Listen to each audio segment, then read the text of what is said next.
Welcome to The Making of a Nation, American History in VOA Special English. I'm Steve Ember. America at its best matches a commitment to principle with a concern for civility. In recent weeks, we talked about the terrorist attacks of September 11, 2001, and the wars in Afghanistan and Iraq. This week in our series, we look at domestic policy during the first term of President George W. Bush.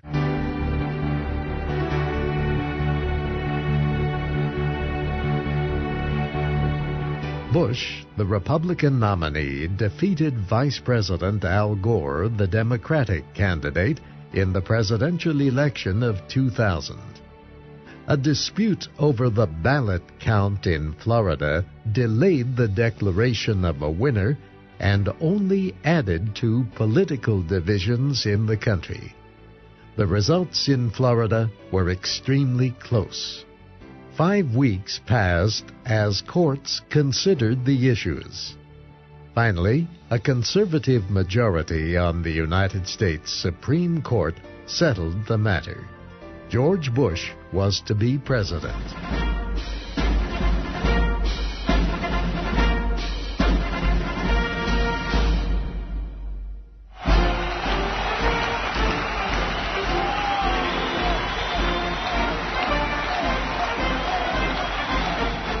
Bush gave his inaugural speech on January 20th, 2001.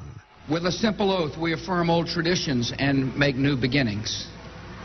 As I begin, I thank President Clinton for his service to our nation.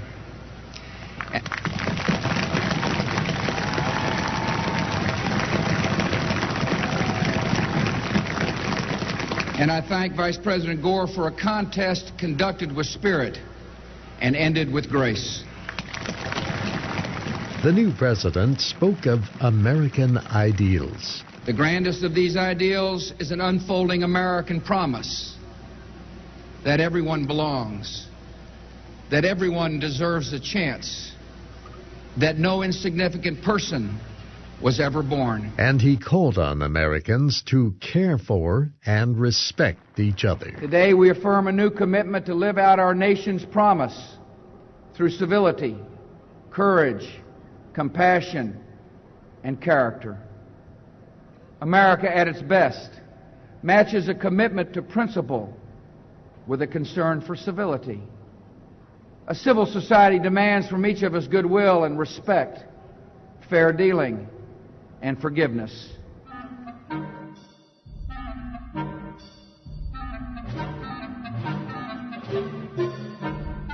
Soon after his inauguration, President Bush established the White House Office of Faith-Based and Community Initiatives.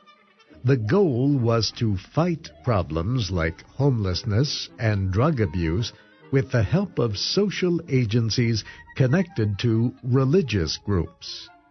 Critics argued that this could violate the separation of religion and government under the United States Constitution. But the president said the agencies would provide shelter and food, not Bibles. President Bush took several actions on the environment during his first term, 2 of which brought strong protests from environmentalists. In March 2001, he made the decision to reject the Kyoto Protocol. That international treaty sought reductions in the release of carbon dioxide and other industrial gases blamed for trapping heat in the atmosphere. Negotiators approved the treaty in Kyoto, Japan, at the end of 1997 to show their concern about climate change. Vice President Gore later signed the Kyoto Protocol for the United States. But President Bill Clinton never sent it to the Senate for its required approval. The treaty faced enough opposition in the Senate that it might have been defeated. President Bush decided to unsign the treaty. He said he did not want to put the United States at a competitive disadvantage with big developing countries like China and India.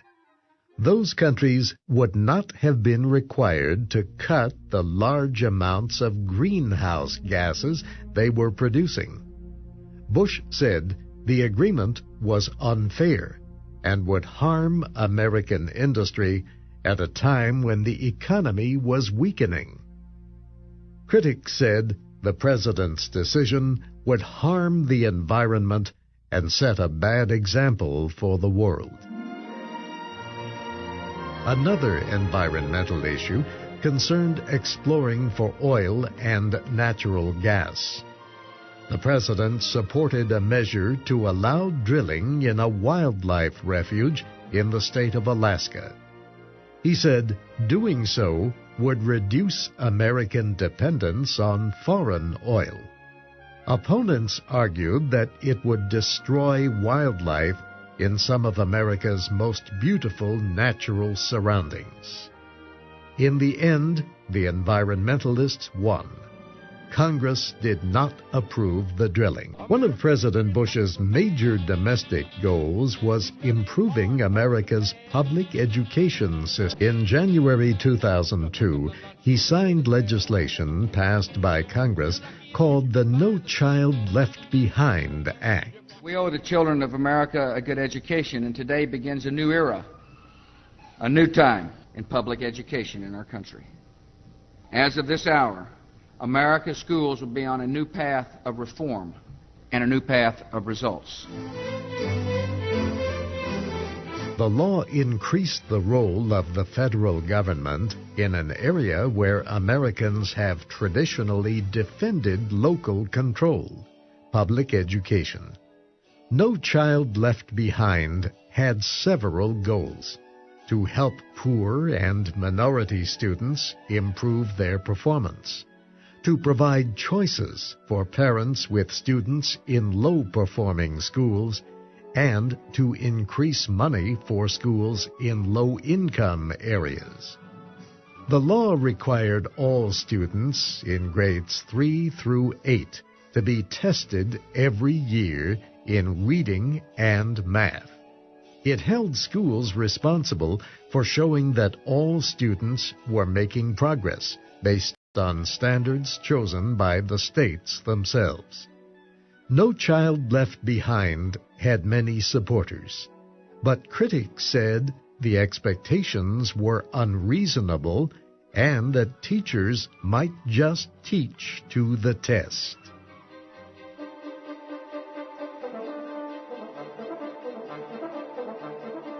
Another major piece of legislation dealt with health care for older Americans. President Bush wanted to extend Medicare, the nation's health insurance program, for people 65 and older. For nearly 4 decades, Medicare has been the binding commitment of a caring society. We must renew that commitment by providing our seniors with the preventative care and new medicines that are transforming health care in our country. We must protect seniors from high medical costs that can rob them of their savings. And we must place patients and their doctors at the center of every health care decision. My goal is to give seniors more choices and better benefits under Medicare, including a long-awaited prescription drug benefit. In 2003, he signed a law to help 40 million older Americans pay for their medicine.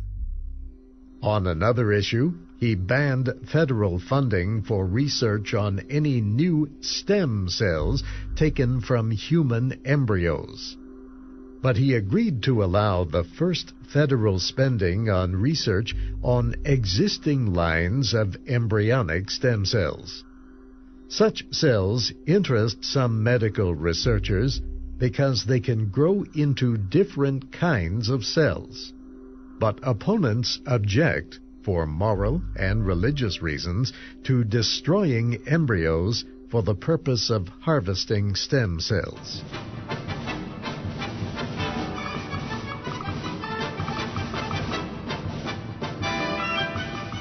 George Bush promised to cut taxes for Americans. In 2001, he signed a bill passed by Congress calling for more than $1 trillion in tax reductions over time. The president said the economy would improve if people had more money to spend.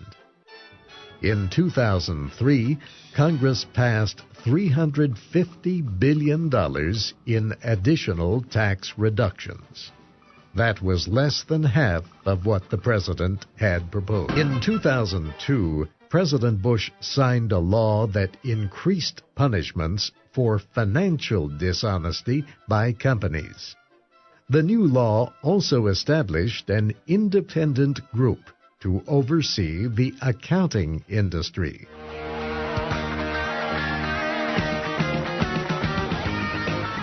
The action came after several major companies failed, including, in 2001, Enron.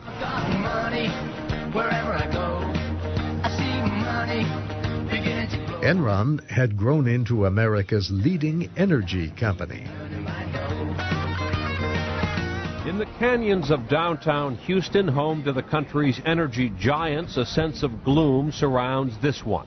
Only months ago, it was the mightiest of them all. Now Enron answers the phone with this recorded message. On December 2nd, Enron filed under Chapter 11 of the Bankruptcy Code, thus commencing proceedings to stabilize our financial situation. It was at that time the largest bankruptcy in American history. 10,000 people lost their jobs. Some Enron investors lost all their money in the failure. Former employees lost the retirement benefits they needed to live on. Some top Enron officials were found to have used dishonest accounting methods to hide financial problems from investors. Enron's troubles also involved two large banks, Chase and Citigroup, and a big financial company, Merrill Lynch. Enron couldn't have engaged in the deceptions it did without the help from a major financial institution. Merrill Lynch assisted Enron in cooking its books by pretending to purchase an existing Enron asset when it was really engaged in a loan. Senator Carl Levin led a hearing into accounting and consulting practices and how they benefited Enron. Those actions included inflating the value of the company's stock. The collapse of Enron was followed by a series of other corporate failures linked to dishonest accounting methods. November 2nd, 2004 was Election Day. 4 years earlier, George W. Bush had been elected in one of the closest races in American history. Now he would have another chance to test his popularity with the American people. The 2004 election will be our story next week.